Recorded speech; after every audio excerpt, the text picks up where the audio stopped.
LDF സ്ഥാനാർത്ഥി നിർണയം പൂർത്തിയാക്കി 20 മണ്ഡലങ്ങളിലും ആദ്യ റൗണ്ട് പ്രചരണം പൂർത്തിയാക്കിയിരിക്കുകയാണ്.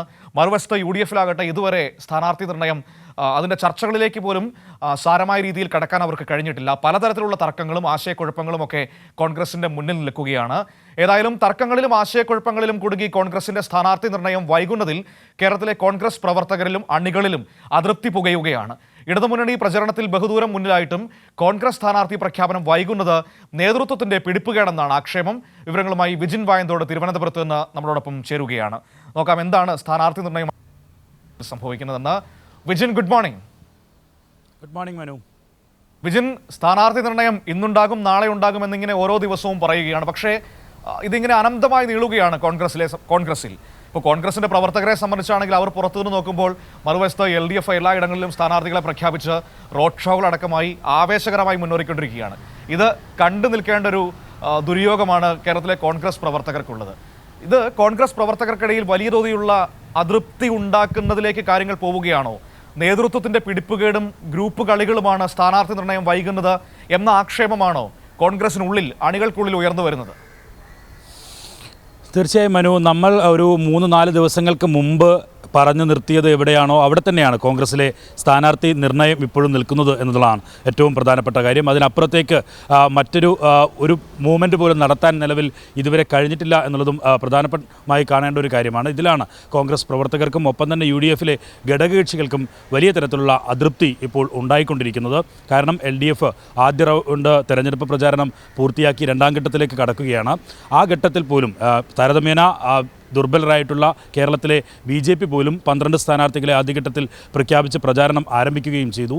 ഈ ഘട്ടത്തിൽ കോൺഗ്രസിന് സ്ഥാനാർത്ഥികളെ പ്രഖ്യാപിക്കാൻ പോലും കഴിയുന്നില്ല എന്നുള്ളതാണ് ഈ അതൃപ്തിക്ക് പ്രധാനമായുള്ള കാര്യം. അതിൽ ഇപ്പോഴും തടഞ്ഞു നിൽക്കുന്നത് കനകോലു നൽകിയിരിക്കുന്ന റിപ്പോർട്ട് പ്രകാരം പലർക്കും മത്സരിക്കാൻ യോഗ്യതയില്ല എന്നുള്ള ആ റിപ്പോർട്ടിൻ്റെ അടിസ്ഥാനത്തിൽ തന്നെയാണ് അതിപ്പോഴും നിലനിന്നുകൊണ്ടിരിക്കുകയാണ്. അതിൽ ഏറ്റവും പ്രധാനപ്പെട്ട 3 മണ്ഡലങ്ങളെന്ന് പറയുന്നത് ഒന്ന് മാവേലിക്കര, പത്തനംതിട്ട, ഒപ്പം തന്നെ ആലത്തൂർ മണ്ഡലങ്ങളിലാണ് ഇവർക്ക് വിജയസാധ്യത ഇല്ല എന്ന് പറയുന്നത്. കൊടിക്കുന്നിൽ സുരേഷിനെ സംബന്ധിച്ചിടത്തോളം 7 തവണ അവിടെ നിന്ന് MP ആയി പോയിട്ടുള്ള ആളാണ്. അതുകൊണ്ട് തന്നെ ഇനിയൊരു തിരഞ്ഞെടുപ്പിനെ ഫേസ് ചെയ്താൽ അത് ജനങ്ങൾക്കിടയിൽ വലിയ എതിരഭിപ്രായം ഉണ്ടാക്കുകയും തോൽവിയിലേക്ക് കടക്കും എന്ന ഒരു പൊതു നിർദ്ദേശമാണ് കനകോലു നൽകിയിരിക്കുന്നത്. ഒപ്പം തന്നെ പത്തനംതിട്ടയിലാണ് കൂടുതൽ പ്രതിസന്ധിയായി മാറിയിരിക്കുന്നത് തെരഞ്ഞെടുപ്പ് സ്ഥാനാർത്ഥി നിർണയം. അതിൽ ആൻ്റണിക്ക് തീരെ വിജയസാധ്യതയില്ല എന്ന് നേരത്തെ തന്നെ കനകോലു റിപ്പോർട്ട് നൽകിയതാണ്. ഇതിൻ്റെ അടിസ്ഥാനത്തിൽ ചർച്ചകളൊക്കെ നടക്കുകയും ഒപ്പം തന്നെ ഈ പൂഞ്ഞാർ മേഖലകളിൽ മുസ്ലിം ലീഗിനുൾപ്പെടെ സ്വാധീനമുള്ള മേഖലകളാണ്.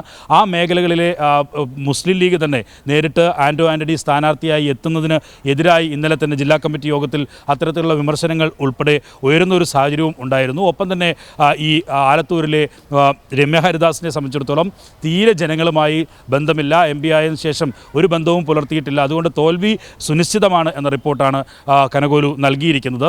അതുകൊണ്ട് തന്നെ ഈ 3 മണ്ഡലങ്ങളിലെ പ്രതിസന്ധി ഒരു ഭാഗത്ത് നിൽക്കുന്നു. ഒപ്പം തന്നെ മറ്റ് ഒരു പ്രതിസന്ധിയായി രാഹുൽ ഗാന്ധിയുടെ വയനാട്ടിലെ സ്ഥാനാർത്ഥിത്വം, ഒപ്പം തന്നെ സുധാകരൻ മത്സരിക്കുന്നില്ല എന്ന് പ്രഖ്യാപിക്കുകയും AICC മത്സരിക്കണം എന്ന നിർദ്ദേശം നൽകുകയും ചെയ്ത ഒരു സാഹചര്യം. ഒപ്പം ഈ ആലപ്പുഴയിൽ ആര് സ്ഥാനാർത്ഥിയാകും, KC വേണുഗോപാൽ സ്ഥാനാർത്ഥി ആയി വരുമോ അല്ലെങ്കിൽ മറ്റാരുടെയും പേര് നിർദ്ദേശിക്കപ്പെടേണ്ടി വരുമോ എന്നുള്ള കാര്യത്തിലുള്ള തർക്കം, അങ്ങനെ പല രീതിയിൽ തട്ടിത്തടഞ്ഞ് കിടക്കുകയാണ് ഇപ്പോൾ നിലവിൽ കോൺഗ്രസിൻ്റെ സ്ഥാനാർത്ഥി പട്ടിക എന്ന് പറയുന്നത്.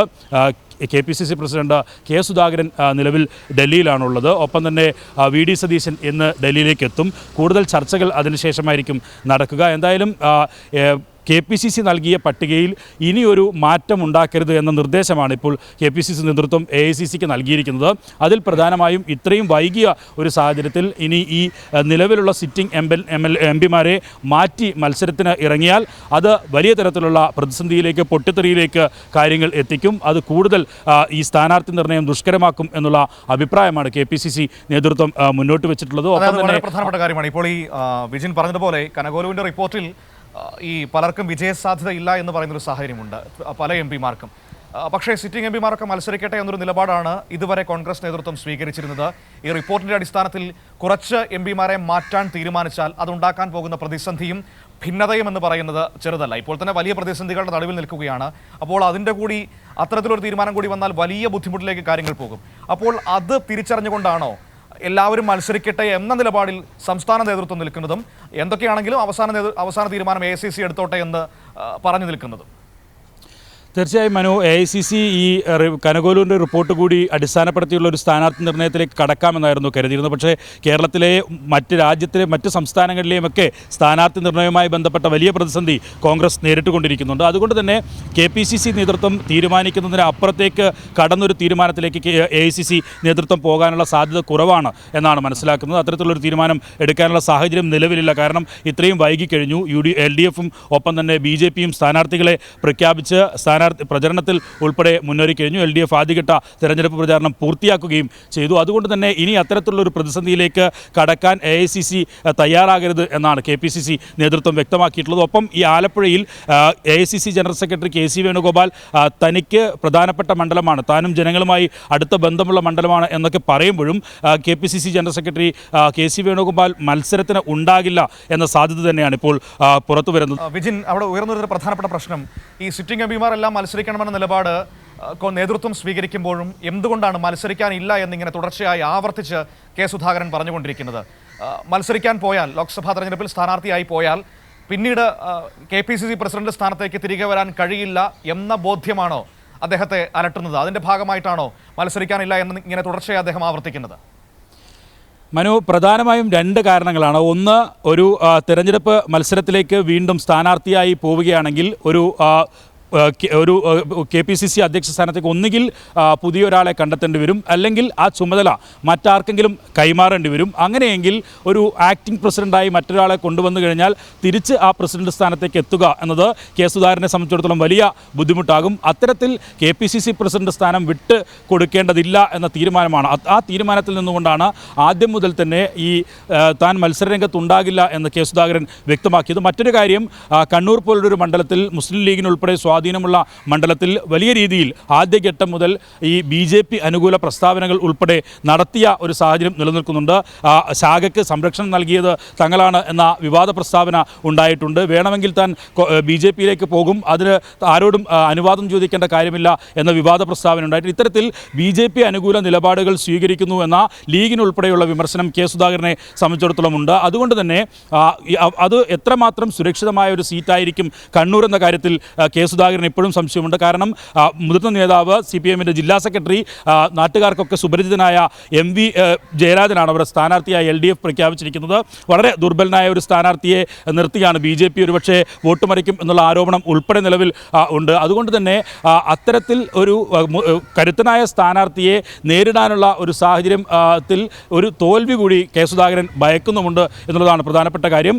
അതുകൊണ്ടാണ് മത്സരരംഗത്ത് നിന്ന് മാറി നിൽക്കുക. ഏറ്റവും പ്രധാനമായി KPCC പ്രസിഡന്റ് സ്ഥാനം നഷ്ടപ്പെടുമോ എന്നുള്ള ആ ഒരു ഭയത്തിൽ നിന്നാണ് ഇത്തരത്തിലൊരു മത്സരരംഗത്തേക്ക് ഇനി പോകേണ്ടതില്ല, രണ്ട് പദവികൾ ഒരുമിച്ച് വഹിക്കാൻ എന്തായാലും AICC നേതൃത്വം അനുവദിക്കില്ല എന്ന മുൻകൂട്ടി കണ്ടുകൊണ്ടുള്ള നിലപാടാണ് കെ സുധാകരൻ സ്വീകരിച്ചത്. എന്തായാലും മറ്റൊരു കടമ്പയായി ഇപ്പോഴും നിലനിന്നുകൊണ്ടിരിക്കുന്നത് വയനാട്ടിലെ സ്ഥാനാർത്ഥിത്വമാണ്. അതിൽ ഒരുപക്ഷെ രാഹുൽ ഗാന്ധിക്ക് മറ്റൊരു സ്ഥലത്തും ഈ ആന്ധ്രാപ്രദേശിൽ ഉൾപ്പെടെ മത്സരിക്കും, തെലങ്കാനയിൽ ഉൾപ്പെടെ മത്സരിക്കും എന്നുള്ള ഒരു അത്തരത്തിലുള്ളൊരു ചർച്ചകൾ നടന്നിട്ടുണ്ടെങ്കിലും രാഹുൽ ഗാന്ധിയെ സംബന്ധിച്ചിടത്തോളം ഏറ്റവും സേഫായി വിജയിക്കാൻ കഴിയുന്ന ഒരു മണ്ഡലം അത് വയനാട് തന്നെയാണ് എന്ന ഉറച്ച വിശ്വാസത്തിലാണ് കോൺഗ്രസ് നേതൃത്വമുള്ളത്. മറ്റൊരു സീറ്റിലേക്ക് കൊണ്ടുപോയി ഇത്തരത്തിൽ ഒരു പ്രധാനപ്പെട്ട തിരഞ്ഞെടുപ്പിൽ ഒരു തോൽവി ഏറ്റുവാങ്ങുന്ന സാഹചര്യം ഒഴിവാക്കാൻ കേരളം മാത്രമാണ് മത്സരിക്കാനുള്ള ഒരു സ്ഥലമായി തിരഞ്ഞെടുക്കാൻ കഴിയൂ എന്ന നിലപാടിലാണ് രാഹുൽ ഗാന്ധിയും എന്നാണ് മനസ്സിലാക്കുന്നത്. അങ്ങനെയാണെങ്കിൽ രാഹുൽ ഗാന്ധി തന്നെ ഈ വയനാട്ടിൽ സ്ഥാനാർത്ഥിയാകും. രാഹുൽ ഗാന്ധി വയനാട്ടിൽ സ്ഥാനാർത്ഥിയായി വരികയാണെങ്കിൽ ഈ 16-അംഗ പട്ടികയിൽ കോൺഗ്രസിന് ഏറ്റവും അടുത്ത കടമ്പയായി മുന്നിലുള്ളത് അത് സാമുദായിക സമവാക്യങ്ങൾ പാലിക്കുക എന്നുള്ളതായിരിക്കും. അതിൽ ഒരുപക്ഷെ ആലപ്പുഴ സീറ്റിൽ ഒരു മുസ്ലിം സ്ഥാനാർത്ഥിയിലേക്ക് എത്തേണ്ട ഒരു ഘട്ടത്തിലേക്ക് കടക്കും, അല്ലെങ്കിൽ കണ്ണൂരിലായിരിക്കും അത്തരത്തിലൊരു സ്ഥാനാർത്ഥിയുടെ പേര് നിർദ്ദേശിക്കേണ്ടി വരിക. പക്ഷേ ആലപ്പുഴയായിരിക്കും അത് എന്നാണ് മനസ്സിലാക്കുന്നത്. അങ്ങനെയാണെങ്കിൽ ഷാനിമോൾ ഉസ്മാന് തന്നെ ഒരുപക്ഷെ ഈ തെരഞ്ഞെടുപ്പിൽ മത്സരിക്കാനുള്ള നറുക്ക് വീഴുമോ എന്ന കാര്യത്തിലും ചർച്ചകൾ ഇപ്പോഴും പുരോഗമിച്ചുകൊണ്ടിരിക്കുകയാണ് മനു.